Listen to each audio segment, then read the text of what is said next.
Hello everyone, this is the part 2 of your 7th lecture. In this lecture, we'll discuss the other two applications of Gauss theorem. So let's begin. Okay, so this is the second application of Gauss theorem, which is to find out the electric field due to a plane sheet. ठीक है, तो हम लोग किसी plane sheet की वजह से electric field निकालने के लिए पहले हम एक शीट कंसीडर करेंगे. ठीक है, तो लेट्स से ये एक शीट है और ये जो शीट है हमारे पास ये चार्जेस से भरी हुई है. ठीक है, मतलब इस पर्टिकुलर सरफेस पे या शीट पे चार्जेस कंटिन्यूसली डिस्ट्रीब्यूटेड है. ठीक है, तो हमें किसी पर्टिकुलर शीट की वजह से अगर किसी पॉइंट पे इलेक्ट्रिक फील्ड निकालना है तो हम करते क्या है, लेट्स से यहाँ पर निकालना है इलेक्ट्रिक फील्ड. सो हम क्या करेंगे, इन जनरल यहाँ पे एक गॉसियन सरफेस कंसीडर कर लेंगे. तो ये जो गॉसियन सरफेस होगी ये सिलेंड्रिकल गॉसियन सरफेस होगी. ठीक है, तो this is the Gaussian surface. ठीक है, again Gaussian surface is just a hypothetical surface. ठीक है, जो भी इलेक्ट्रिक फील्ड होगा that will be in this direction. ठीक है, ये इलेक्ट्रिक फील्ड इधर की तरफ हो जाएगा और इस रीजन के लिए जो इलेक्ट्रिक फील्ड होगा that will B that side. ठीक है, सो this is electric field in that direction. ठीक है, अब यहाँ पे ये जो हमारे पास गॉसियन सरफेस है इस पे हम तीन सरफेसेस में डिस्ट्रीब्यूट करते हैं. पहला सरफेस ये वाला, तो ये जो सरफेस है इसका छोटा सा एलिमेंट हम ले लेंगे. Let's say this is DS1. ठीक है, तो उस पर हमने एक नॉर्मल वेक्टर ड्रॉ किया है. Now here the angle is 0 degree. That means कि इस सरफेस के बीच में या नॉर्मल वेक्टर के बीच में और इस इलेक्ट्रिक फील्ड के बीच में एंगल है 0. The second one is the same. Let's say there is another element. ठीक है, और इस एलिमेंट को हम बोलेंगे let's say this is DS2. ठीक है, DS भी मान सकते हैं, DS2 भी मान सकते हैं, that is up to you. ठीक है, and finally here also angle will be 0. ठीक है, तो दो सरफेसेस हो गई.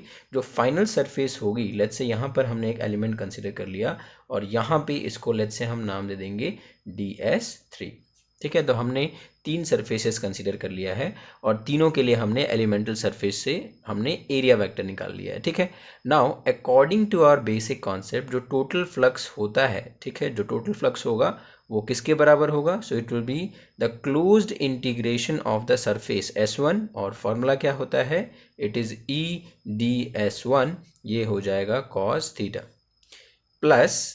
ठीक है, सेकेंड क्या होगा, this is the close integration over surface S2 and this will be DS2.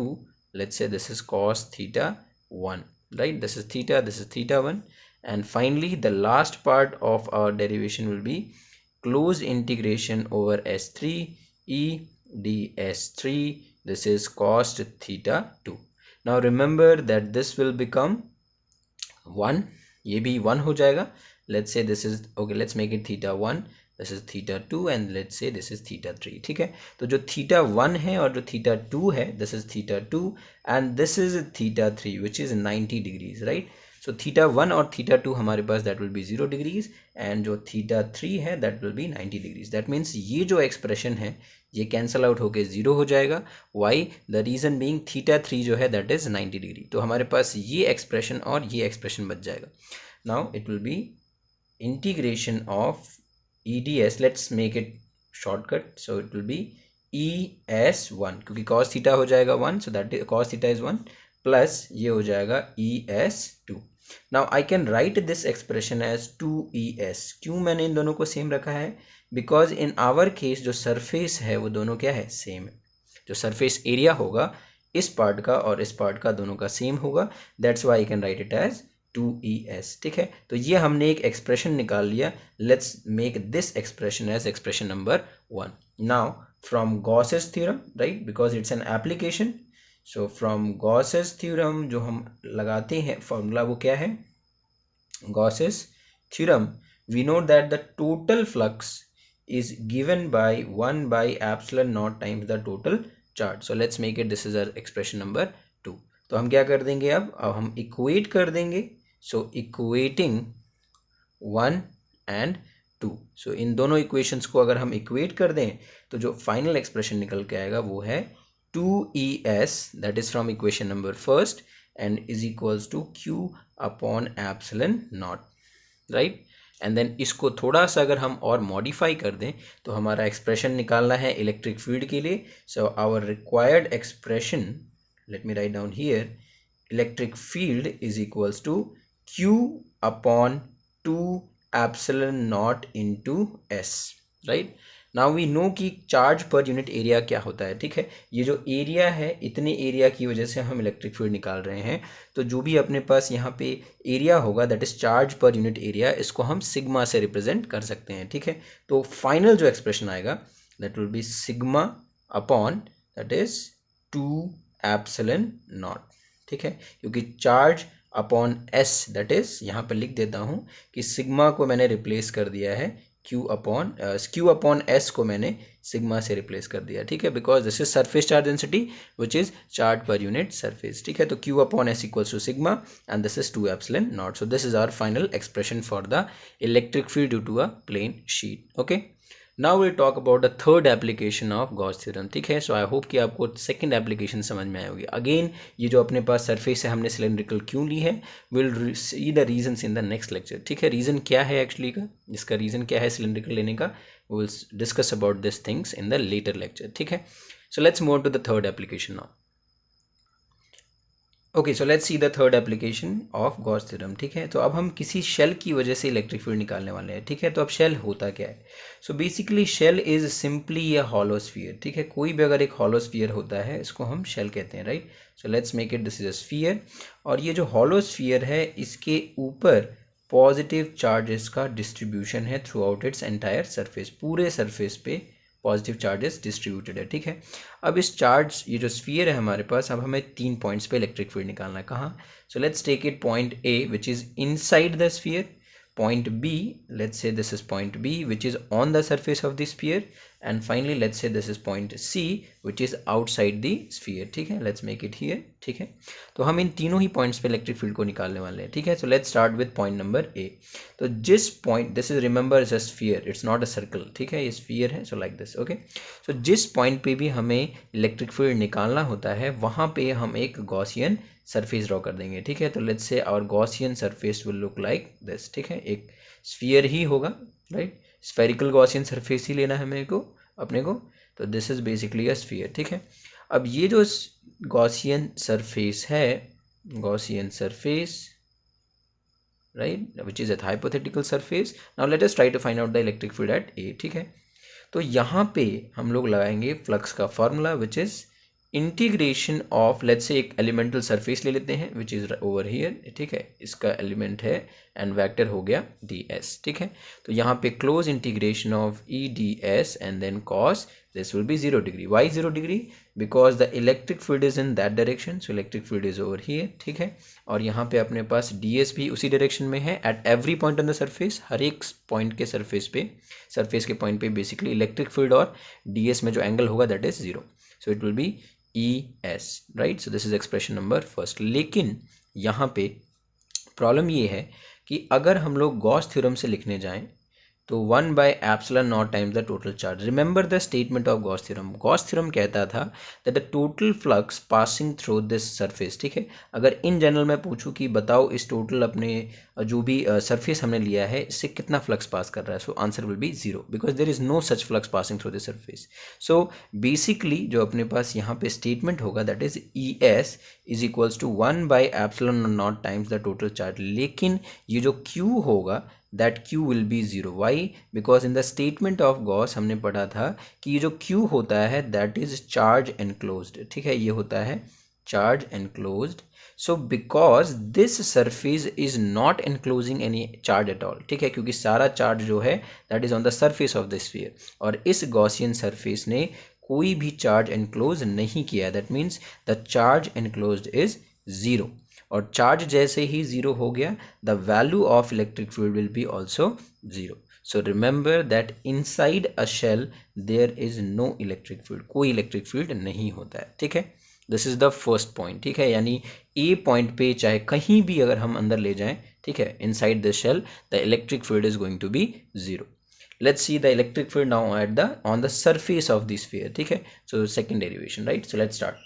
so the again the flux, ठीक है, this is the electric field at position B, ठीक है, so at B, right. So this is our derivation now. ठीक है, तो जो flux होगा that will be given by integration of, that is close integration. Again अब हमें B point पे निकालना है, तो यहाँ एक गॉसियन सरफेस ड्रॉ करनी पड़ेगी. ठीक है, नाउ इस केस में जो गॉसियन सरफेस है और जो स्फीयर है हमारा ओवरलैप कर जाएगा, एक दूसरे के ऊपर चढ़ जाएगा. ठीक है, और इसीलिए यहाँ से आएगा E D S and then again cos 0 degree. Why? Because अगर इस सरफेस पे अगर हम एक नॉर्मल वेक्टर ड्रॉ करें, लेट्स से डी एस, तो और इलेक्ट्रिक फील्ड का अगर डायरेक्शन निकालने जाएं तो ये हो जाएगा इलेक्ट्रिक फील्ड. दोनों के बीच में जो एंगल होगा वो हो जाएगा 0 degree. So E D S, so it is simply E into S. So this is our expression number 1, क्योंकि इंटीग्रेशन ऑफ डी एस हो जाएगा S and electric field is E. Clear? Constant है at every point. Now, again from Gauss's theorem, it is phi is equals to 1 by epsilon naught times the total charge. Now remember this is the enclosed charge now. ठीक है, तो इस surface ने जो charge enclose किया है that is let's say Q, क्योंकि जो भी surface पे charge है हमने उसको Q से represent किया है, तो let that charge be Q. अब दोनों को इक्वेट करना है हमें. So equating 1 and 2 will get E S is equals to 1 by epsilon naught times the total charge. Remember ये फर्स्ट केस में गॉसियन सरफेस थी, सेकंड केस में अब नई गॉसियन सरफेस बन गई है, और ये जो एस है ये एस एरिया है उसी गॉसियन सरफेस का. Okay, so let's find out now the electric field. Okay, so or I can write E is equals to Q upon let's say epsilon naught into S, right? And let's say हमारा जो radius है sphere का, let's say this is R. So ये जो expression है that will be reduced to Q upon epsilon naught will be same. ठीक है, epsilon naught में कोई change नहीं आएगा, but S here will be 4 pi R square, क्योंकि R is the radius of the shell. ठीक है, yes sphere. Okay, so this is our final expression for the electric field on the surface of the shell. ठीक है, the final point where we are going to find out electric field is outside the shell. ठीक है, shell के outside में जो electric field है हम लोग next वही निकालने वाले हैं. Okay, so let's start with that. Okay, now let's find out the electric field outside the shell. ठीक है, अब हम shell के आउटसाइड रीजन में इलेक्ट्रिक फील्ड निकालने वाले हैं. ओके, तो अगेन हम यहाँ क्या ड्रॉ करेंगे, एक गॉसियन सरफेस ड्रॉ करेंगे. ठीक है, तो जो इलेक्ट्रिक फील्ड का डायरेक्शन होगा that will be in this direction. So this is our Gaussian surface, this is a hypothetical surface which is known as a Gaussian surface. ठीक है, तो ये गॉसियन सरफेस हो गया, और लेट्स से इसका एक हमने छोटा सा एलिमेंट कंसिडर कर लिया, let's make it D S. तो डी एस और इलेक्ट्रिक फील्ड के बीच में जो एंगल होगा that is 0 degree at every point on the surface, Gaussian surface. ठीक है, तो यहाँ से जो हम फ्लक्स लगाएंगे that is integration of E D S cos 0 degrees. So this expression will be E S. Remember पिछला वाला जो एक्सप्रेशन था और ये जो एक्सप्रेशन है इसमें s सेम नहीं होगा, right? Because now the Gaussian surface is this and s is the area of the, और I can say okay let me write down surface area of the Gaussian surface. ठीक है, ये Gaussian surface का area होगा. Okay, Gaussian surface. ठीक है, so area of the Gaussian surface. सो अब ये हो गया expression number 1, right? Now from Gauss theorem it is clear that it is 1 by epsilon naught times the total charge. अब इस Gaussian surface ने ये total charge enclose कर रखा है जिसको हमने Q consider किया था. ठीक है, so now this entire charge which is Q is enclosed, so this is Q upon epsilon naught times, अगर equate कर देंगे तो हो जाएगा E S is equals to Q upon epsilon naught. Now our objective is to find out electric field, so it is going to be what E upon epsilon naught times S. Now remember this is S, right? So इस particular Gaussian surface को हम let's say R distance पे मान लेते हैं. ठीक है, तो ये हो जाएगा now Q upon epsilon naught into 4 pi R square. Now see the difference. ठीक है, difference is in the statement of this R. ठीक है, R के वैल्यू में यहाँ फर्क पड़ रहा है, right? This is R which is the radius of the Gaussian surface and previously जो R था that was the radius of the sphere. ठीक है, so let us revise what we have learned. ठीक है, inside it is 0, that means electric field inside the cell it is 0. The electric field on the surface is given by Q upon epsilon naught times 4 pi capital R square, where R is the radius of the shell.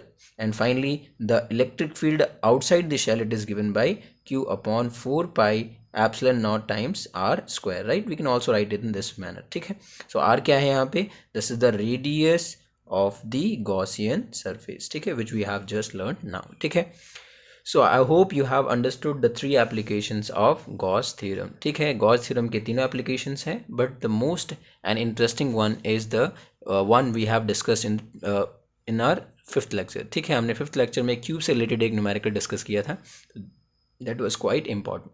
So whenever we have an random surface, ठीक है, कोई भी एक random surface अगर हमें मिलती है तो उससे अगर हमें flux निकालना है, then our approach should be Gauss theorem. किसी भी रैंडम सरफेस से इलेक्ट्रिक फील्ड निकालना है, let's not electric field, electric flux निकालना है, so our always approach should be to apply Gauss theorem. Okay, so with this is the end of your chapter. Okay, but there will be a few questions that we'll be discussing in the miscellaneous lecture. Okay, so till then, so bye for now. Till then, keep learning. Okay, and see you guys in the next lecture.